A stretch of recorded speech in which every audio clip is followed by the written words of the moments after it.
BRS పార్టీకి భారీగా చేరికలు కొనసాగుతున్నాయి. జనగామ జిల్లా దేవరుప్పలో మండలంలోనూ కాంగ్రెస్ నేతలు బీఆర్ఎస్ పార్టీలో చేరారు.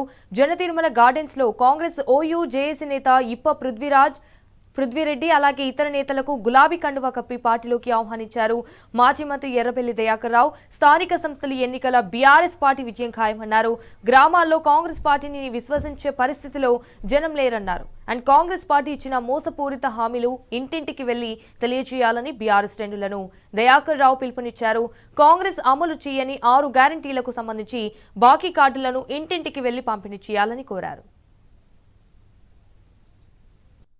కాంగ్రెస్ కోసం కష్టపడ్డ ఈ రోజు కూడా రాగనగూడెంలో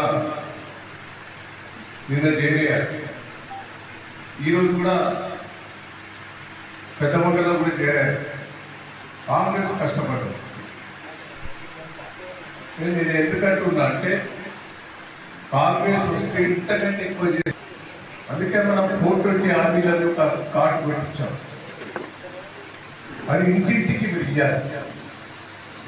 ఇంటింటికి ఇస్తూ కూడా ఎక్స్ప్లెయిన్ చేయాలి. టీఆర్ఎస్ ప్రభుత్వం కేసీఆర్ గారి ఎట్లా ఉంది,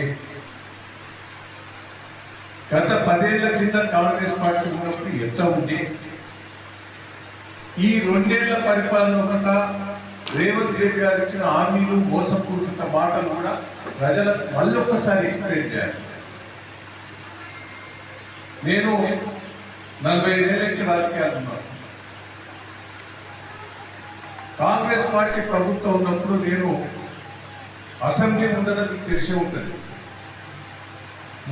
కాలిపోయిన మోటార్లు, కాలిపోయిన స్టార్టర్స్, ఎండిపోయిన వరి ఆడ పెట్టి ధర్నా చేసి మీరు 9-7 గంటల కరెంట్ ఇస్తే మోటార్లు కాలిపోతానే, స్టార్టర్లు కాలిపోతానే. ఎండిపోయిన వరి ఆ రోజుల 10 ఏళ్ల కాంగ్రెస్ ప్రభుత్వం కరెంటు రాకపోయింది, రైతు పెట్టుబడి లేదు, ఓట్లు కొనటోళ్ళు లేదు. ఆ రోజుల నుంచి కేసీఆర్ గారు 10 ఏళ్ల పరిపాలన ఏ రూపంగా తీసుకొచ్చింది ఎందుకు మర్చిపోతాను ప్రజలు. 24 గంటల కరెంట్ ఇస్తారని కేసీఆర్ గారు అంటే